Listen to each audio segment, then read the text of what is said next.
Buenas tardes, muchísimas gracias a todos por su asistencia a las jornadas de presentación de los cursos, guías prácticas, PDF y book de financiación inmobiliaria.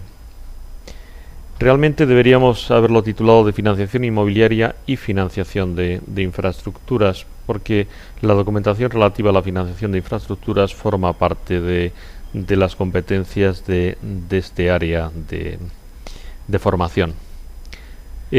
Cuando se enfocó en primer lugar el proyecto de financiación inmobiliaria, se apuntó hacia los proyectos a los proyectos de financiación de proyectos inmobiliarios, en concreto lo que se denomina el Project Finance, al que nos referiremos posteriormente con bastante detenimiento. Como consecuencia de este ciclo de formación, surgieron, a petición de diferentes clientes en el ámbito inmobiliario, dos cursos, dos guías prácticas más específicas. Una de ellas es la titulada Director Financiero Inmobiliario, que consiste en la planificación financiera de la inversión inmobiliaria, y el otro era Controller Inmobiliario, el control de la gestión de gastos de la promoción inmobiliaria. Este área se completó con otro curso, guía práctica de leasing inmobiliario y leaseback, así como de la guía práctica y el curso referido a las sociedades cotizadas de inversión en el mercado inmobiliario, lo que son las SOCIMIs, en el desarrollo del arrendamiento de viviendas. Al mismo tiempo se completó con la estructura de la financiación de un centro comercial, y todo ello acompañado de lo que es la financiación de infraestructuras, que merece un estudio muy específico, ¿no? Pues se relaciona con el contrato de concesión de obras públicas. Entonces, bueno, pues hemos decidido separar las dos jornadas de presentación. La financiación de infraestructuras tendrá una presentación aparte, específica, y se va a relacionar al mismo tiempo con la obra pública. Por eso no se tratará específicamente en estas jornadas. Aquellos asistentes que tengan interés a las mismas, pues están lógicamente invitados a esa nueva jornada, y seguramente les va a resultar de muchísima utilidad, porque la mayor parte de los Project Finance se están relacionando con la obra pública. Pero bueno, volviendo a lo que es la financiación de proyectos inmobiliarios, la guía práctica del Project Finance empieza analizando lo que son las formas tradicionales de financiación, ¿no?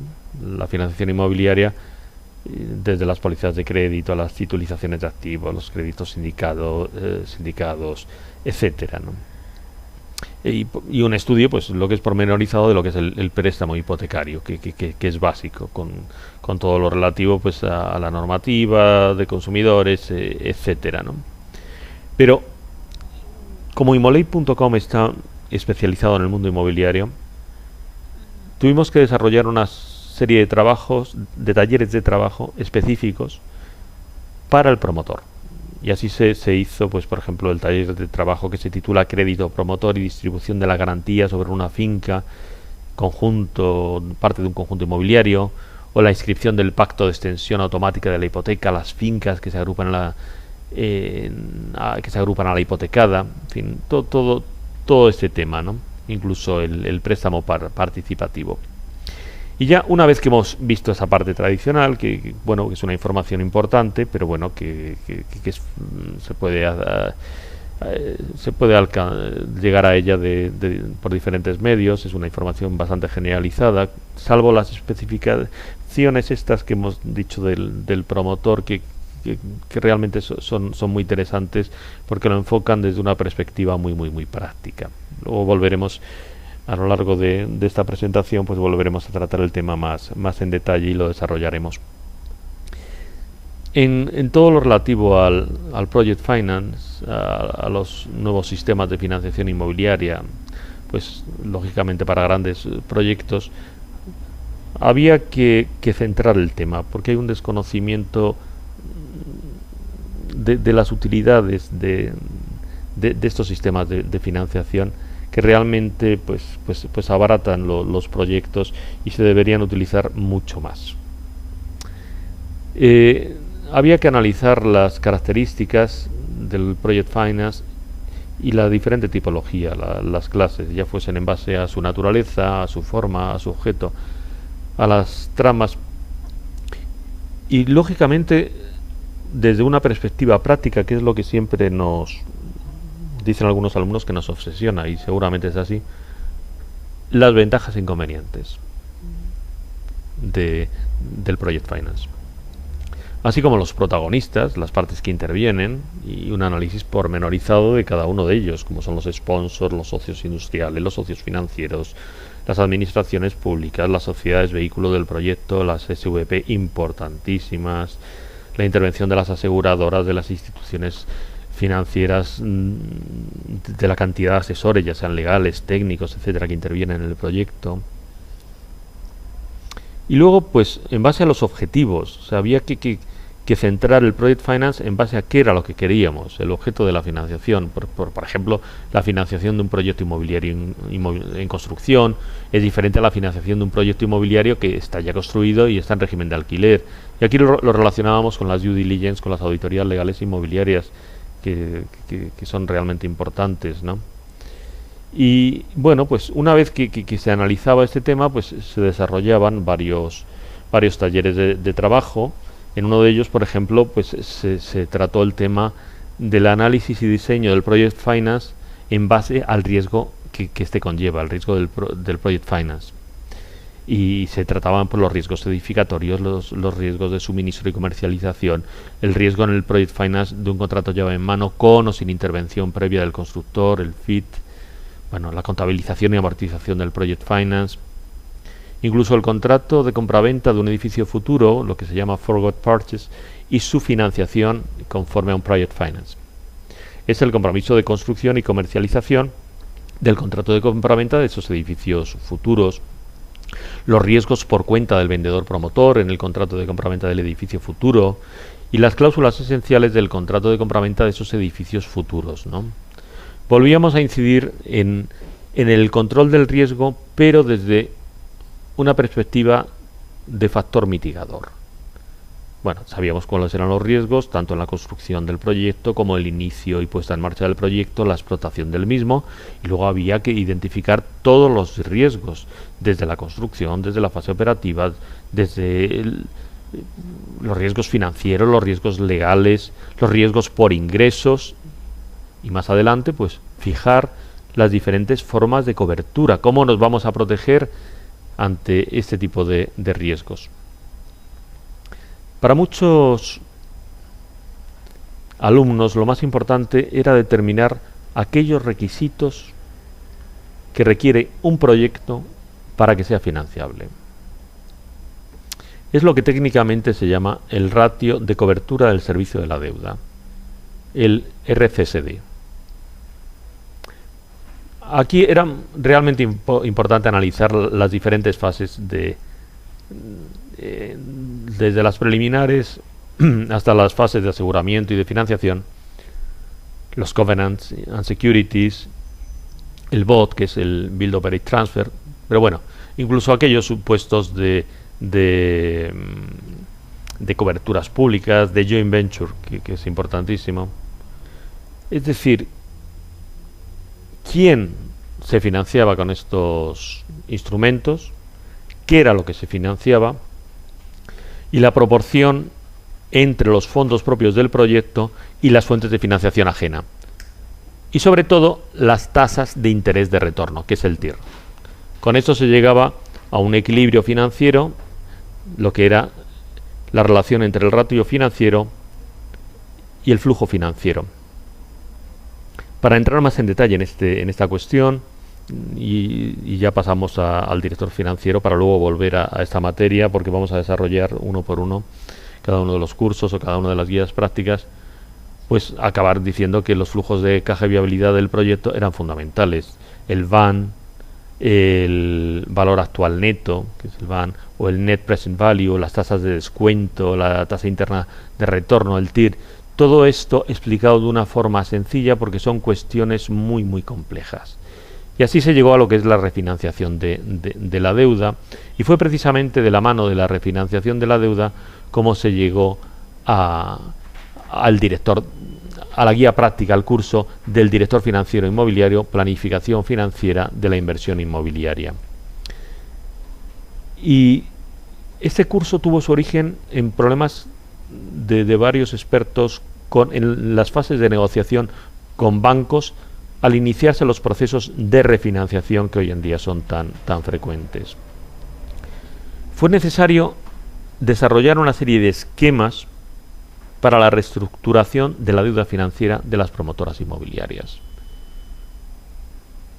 Nos encontrábamos de pronto con una serie de problemas que eran nuevos para el sector: la contracción de la demanda, el recorte de la liquidez por el banco, la recalificación de los riesgos promotor, la reestructuración de la deuda financiera en su conjunto, las fases del proyecto de reestructuración y una nueva visión del análisis de viabilidad del negocio inmobiliario y las alternativas de esa gestión para los activos inmobiliarios, que darán lugar seguramente a un nuevo curso sobre el banco malo y sobre la gestión de estos activos inmobiliarios que han quedado en manos de los bancos, pero ya se irá viendo progresivamente, ¿no?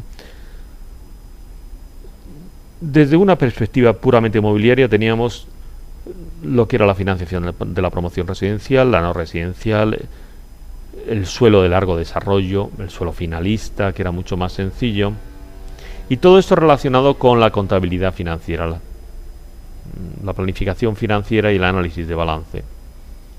Y así fue como entramos en otro curso aparte, también a solicitud de varios clientes, de varias inmobiliarias, que era el controller inmobiliario, el control de gestión de los gastos de la promoción inmobiliaria. Y aquí lo primero que había que diferenciar es que el controller de una inmobiliaria no es un controller normal. Hay muchísimas diferencias. Pues la distribución de los costes de una promoción inmobiliaria es diferente en sus diferentes fases, por ejemplo, la compra del suelo, el coste de la obra. Los balances de la promotora inmobiliaria son completamente diferentes. La financiación de la promoción inmobiliaria igual. Todos son aspectos contables muy específicos. La función del control en la gestión de gastos de la promoción inmobiliaria. Nos preguntaban, bueno, pero ¿qué hace un controller? Y sin embargo, se veían las ofertas de trabajo y el controller de inmobiliarias era el puesto de trabajo más ofrecido. Bueno, pues había que desarrollar todo lo que es la supervisión de procedimientos contables, incluso la formación académica del controller y las relaciones del controller con la dirección financiera. Esto era fundamental. Y sobre todo abrir los ojos al análisis de viabilidad económica y financiera de la obra. El controller de una inmobiliaria es útil antes de empezar a poner ladrillos. Y luego estaba la intervención del controller en el presupuesto de la inmobiliaria, la gestión presupuestaria, los presupuestos de control, el presupuesto financiero, el presupuesto de gestión, el presupuesto de análisis contable, el presupuesto en relación a las ventas. La importancia del controller durante la construcción de los inmuebles, la contabilidad de costes y de gestión, y más adelante incluso la tesorería, el cash management, los instrumentos de cobro, de pago, la gestión financiera del riesgo de los clientes y todo lo relativo a la contabilidad financiera inmobiliaria. De ahí se llegó a otra serie de cursos relacionados. Uno de ellos realmente importante y muy recomendable era el de leasing inmobiliario y leaseback. En particular todo lo que tenía que ver con las clases de leasing inmobiliario, los aspectos fiscales del mismo. Un taller que yo siempre recomiendo es el de préstamo y leasing, pros y contras, ventajas e inconvenientes de uno y otro. Esta operación, esta comparativa hay que hacerla siempre. Antes de tomar una decisión es fundamental hacer estos números, ¿no? Y luego, pues, todo lo que eran los efectos del leasing inmobiliario, tanto conforme, ya sea al adquirir el inmueble, los plazos y límites que tienen, la duración, más adelante, en la parte final de esta exposición, pues hablaremos de las cláusulas esenciales del leasing inmobiliario, que son fundamentales, e incluso de las consecuencias que conlleva el incumplimiento del leasing inmobiliario y la sustitución, y como no la fiscalidad del leasing inmobiliario, muy importante. Y luego, pues, también el leaseback.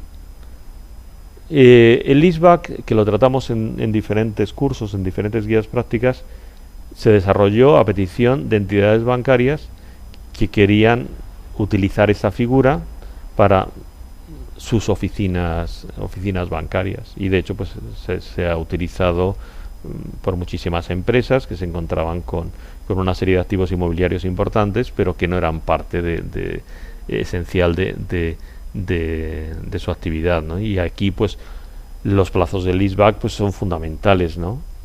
Y había que las cuotas, que también los peligros que relacionados con el fondo de maniobra positivo, etcétera. Y otro que tiene relación y que se trata muchísimo en materia de arrendamientos es el de las SOCIMIs, las sociedades cotizadas de inversión en el mercado inmobiliario, que estamos ahora tratando muy especialmente con motivo de la reforma de arrendamientos urbanos, ¿no? El régimen legal de las SOCIMIs. ¿Por qué construir una SOCIMI? Actualmente nos encontramos con que muchas gestoras inmobiliarias se están reconvirtiendo en SOCIMIs. Bueno, pues hay razones muy importantes que recomiendan esta decisión, ¿no? El régimen especial de información fiscal de las SOCIMIs, la fiscalidad de las mismas, y todo relacionado incluso con los fondos inmobiliarios, los REITs americanos, y sobre ese tema incluso también con los problemas de la doble imposición fiscal en materia de REITs.